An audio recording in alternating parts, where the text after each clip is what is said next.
భారతీయ శిక్షా శృతిలోని ఒక ముఖ్యమైన సెక్షన్ 498A. ఇది భార్యాభర్తలకు సంబంధించినది. ఈ సెక్షన్ని బేస్ చేసుకొని భార్య తన భర్తపై లేదా తన అత్తమామలపై లేదా భర్త యొక్క బంధువుల్లో ఎవరి మీదనైనా సరే ఈ సెక్షన్ 498A కేసు వేయవచ్చు. ఈ సెక్షన్ ఎందుకోసం అంటే పెట్టింది, భార్యలు నిజంగా భర్తల ద్వారా హింసకు గురవుతున్నట్లయితే లేదా అతని యొక్క అత్తమామల ద్వారా లేదా భర్త తరపు బంధువుల ద్వారా ఏదైనా హింసకు గురవుతున్నట్లయితే రక్షణగా ఈ యొక్క సెక్షన్ 498ని తీసుకురావడం జరిగింది. ఈ సెక్షన్ ద్వారా నిజంగా ఎవరైతే బాధపడుతున్నారో వాళ్ళకి న్యాయం జరగచ్చు. భార్యలకు ఒక రక్షణ కవచంగా ఏర్పాటు చేసిన ఈ యొక్క సెక్షన్ 498Aని ఈ మధ్య కాలంలో చాలామంది మిస్యూజ్ చేస్తున్నారు, అంటే దుర్వినియోగం చేస్తున్నారు.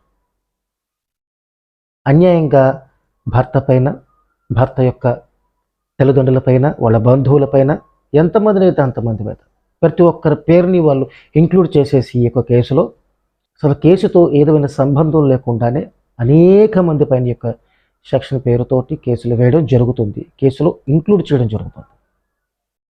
అయితే ఇక్కడ మనం తెలుసుకోవాల్సింది ఏంటంటే ప్రతి సెక్షన్లోకి సంబంధించి ప్రతిసారి కూడా మిస్యూజెస్ జరుగుతూ ఉంటాయి. కానీ ఈ యొక్క సెక్షన్ వల్ల ఏంటంటే భర్త యొక్క తల్లిదండ్రులను, బంధువుల వల్ల రోడ్డు మీదకి తీసుకొని రావడం, పేరుకి కలిసి ఉంటానని చెప్పి వాళ్ళందరినీ ఒక రకంగా హింసకు పాలు చేయడం ఈ సెక్షన్ ద్వారా పరిపరి విధాలుగా కోర్టుకి హాజరయ్యేలాగా చేయటం జరుగుతుంది. అయితే ఒక రకంగా చెప్పాలంటే ఈ కేసు నిజంగా, ఈ సెక్షన్ నిజంగా ఎవరైతే బాధపడుతున్నారో అటువంటి వారికి నిజంగా ఒక రక్షణ కవచం లాంటిదే.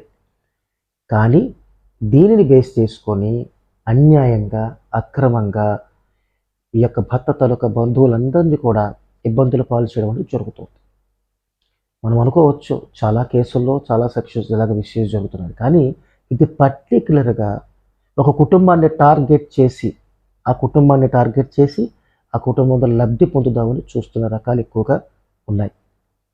అంటే ఈ సెక్షన్ ద్వారా కేసు వేసినప్పటికీ చివరికి భార్యాభర్తలంతా కలవడం కోసమే అనుకోవచ్చు. కానీ ఈ సెక్షన్ వేసి వాళ్ళని కోర్టుల చుట్టూ అనేక సంవత్సరాలు తిప్పి వాళ్ళ దగ్గర చివరికి డబ్బులు మరి తీసుకునే లాగా వాళ్ళని హింస చేసే అవకాశాలు ఎక్కువగా కనిపిస్తున్నాయి మనకి. సో ఈ విషయమై ఈ మధ్యనే సుప్రీంకోర్టు వారు భారతీయ న్యాయ సంహిత, ఇంతకుముందు మనకి ఇండియన్ పీనల్ కోడ్ అనే రూపంలో పిలిచేవాళ్ళం, ఇప్పుడు మనం భారతీయ న్యాయ సంహిత అనే పేరుతో పిలుస్తున్నాం. ఈ యొక్క సెక్షన్ 498Aలో కొన్ని మార్పులు చేయవలసిందిగా మరి ఈ యొక్క మన సుప్రీంకోర్టు వారు మన శాసనకర్తలకు అంటే పార్లమెంట్కి విన్నవించడం జరిగింది. భారతీయ శిక్షా స్మృతిలోని సెక్షన్ 498ను భర్త మరియు అత్తమామలపై భార్య దుర్వినియోగం చేయడంపై తీవ్ర ఆందోళన వ్యక్తం చేస్తూ కొత్త ఐపీసీ అంటే భారతీయులకు అవసరమైన మార్పులను తీసుకురావాలని సుప్రీంకోర్టు శుక్రవారం అనగా మే నెల 3వ తారీఖున పార్లమెంటును అభ్యర్థించింది. న్యాయ సంహిత 2023 ఐపీసీలోని సెక్షన్ 498కి సమానమైన సెక్షన్ 85 మరియు 86 వంటి నిబంధనలను కలిగి ఉంది. అంటే గతంలో ఐపీసీ ప్రకారం 498A సెక్షన్ ఎలాగో ఇప్పుడు భారతీయ న్యాయ సంహిత ప్రకారం సెక్షన్ 85, సెక్షన్ 86 ఉన్నాయి. ప్రస్తుతం జరుగుతున్న ఈ యొక్క దుర్వినియోగంని బేస్ చేసుకొని, ఆధారం చేసుకొని భారతీయ న్యాయ సంహితలోని 85, 86 సెక్షన్లను కావలసిన మార్పులు చేర్పులు చేయవలసిందిగా భారత అత్యున్నత న్యాయస్థానం మన పార్లమెంటుని కోరడం జరిగింది. సుప్రీంకోర్టుకు సంబంధించిన ప్రధాన న్యాయమూర్తులైన జస్టిస్ జేబీ పర్డీవాలా మరియు మనోజ్ మిశ్రా అను న్యాయమూర్తులు ఈ యొక్క అవసరమైన మార్పులు చేయమని చెప్పి విన్నవించడం జరిగింది. ఇంకా మన సర్వోన్నత న్యాయస్థానం ఏం చెప్పిందంటే, ఇంతకుముందు భారతీయ శిక్షా స్మృతిలోని ఉన్న 498కి సంబంధించిన ఏ అయితే క్లాసెస్ ఉన్నాయో ఆ సెక్షన్కి సంబంధించిన విషయాలు ఏవైతే ఉన్నాయో వాటిని యథాతథంగా ఇప్పుడున్న భారతీయ న్యాయ సంహిత బిఎన్ఎస్లోకి సెక్షన్ 85 సెక్షన్ 86 క్రింద యథాతథంగా కాపీ చేసి పెట్టేశారు. సో ఏ విధమైన మార్పులు చేర్పులు అవసరమైనవి చేయకుండా అని చెప్పి కోరటం జరిగింది. అంటే ఎంత ముందుగానే మనం చెప్పుకున్నట్లు సెక్షన్ 498A అనేది ఏం చేస్తుందంటే భర్త మరియు బంధువులు వాళ్ళందరినీ కూడా మరి వాళ్ళందరూ ఏదైనా క్రూరత్వాన్ని కానీ పాడుపడినట్లయితే వాళ్ళకి జరిమానాని విధింపు చేస్తుంది లేదా శిక్షను కూడా అమలు చేయవచ్చు. 2 కొత్త నిబంధనలు అమల్లోకి రాకముందే ఆచరణాత్మక వాస్తవాలను పరిగణలోకి తీసుకొని భారతీయ న్యాయ సంహిత 2023లోని సెక్షన్ 85 మరియు సెక్షన్ 86లో వరుసగా అవసరమైన మార్పులు చేయడం గురించి పరిశీలించాలని శాసనసభను అభ్యర్థిస్తున్నట్లుగా కోర్టు వారు తెలియటం జరిగింది. 498A సెక్షన్ని ఆధారంగా చేసుకొని 2010లో ఒక కేసుకు సంబంధించి అపెక్స్ కోర్ట్ ఇచ్చిన జడ్జిమెంట్ని దీనికి అనుబంధంగా జత చేస్తూ మాట్లాడడం జరిగింది. 2010లో ఒక వివాహిత తన భర్త మరియు అత్తమామలపై ఒక కేసు వేయడం జరిగింది. ఈ యొక్క 498 సెక్షన్ని ఆధారంగా చేసుకొని ఆ కేసుకు సంబంధించి అపెక్స్ కోర్టు అందులో పేర్కొన్న క్రూరత్వాన్ని రద్దు చేస్తూ తీర్పునివ్వడం జరిగింది. అంటే అత్తమామలు కానీ ఆమె యొక్క భర్త కానీ ఏదైనా క్రూరత్వానికి పాల్పడలేదన్నట్లుగా తీర్పుని ఇవ్వడం జరిగింది. ఆ యొక్క కేసు పూర్వాపరాల్లోనికి వెళ్ళినట్లయితే మొదటగా ఆ యొక్క భర్త ఏమి సమస్య వచ్చిందో తెలియదు కానీ తన భార్యకు విడాకులు కావాల్సిందిగా విడాకులు మంజూరు చేయవలసిందిగా కోరుతూ కోర్టులో పిటిషన్ వేయడం జరిగింది. అయితే దీంతో పాటు అతను గృహహింస జరిగిందని విడాకులు కోరుతూ విడాకులు మంజూరు చేయమని మరి కోర్టుని అడగడం జరిగింది. అయితే దీనికి ప్రతిగా ఆమె సెక్షన్ 323, సెక్షన్ 406, సెక్షన్ 498A మరియు సెక్షన్ 506లను బేస్ చేసుకొని ఎఫ్ఐఆర్ని రిజిస్టర్ చేయడం జరిగింది. సో అయితే కోర్టు వారి పరిశీలనలో తేలింది ఏంటంటే తన భర్త చేసిన గృహహింస మరియు విడాకులకు సంబంధించిన కేసును ఎదుర్కోవడం కోసం అని చెప్పి అన్యాయంగా ఈ యొక్క సెక్షన్స్ని బేస్ చేసుకొని ఆమె కేసుని రిజిస్టర్ చేయించడం జరిగిందని, అలాగే దీనికి సంబంధించి పోలీసు వారు తమ యొక్క ఛార్జ్ షీట్ని రద్దు చేసేందుకు హర్యానా హైకోర్టు వారు నిరాకరించడంపై సుప్రీం ధర్మాసనం మరి విచారణను చేపట్టడం జరిగింది. కోర్టు ఏ విషయాలు మనకు తెలియజేస్తుందంటే భార్యాభర్తల మధ్య ఏదైనా సమస్య వచ్చినప్పుడు ఆ సమస్యని మొదటగా తన తల్లిదండ్రులకు చెప్తుంది, ఆ తర్వాత వాళ్ళ బంధువులకు తెలుస్తుంది.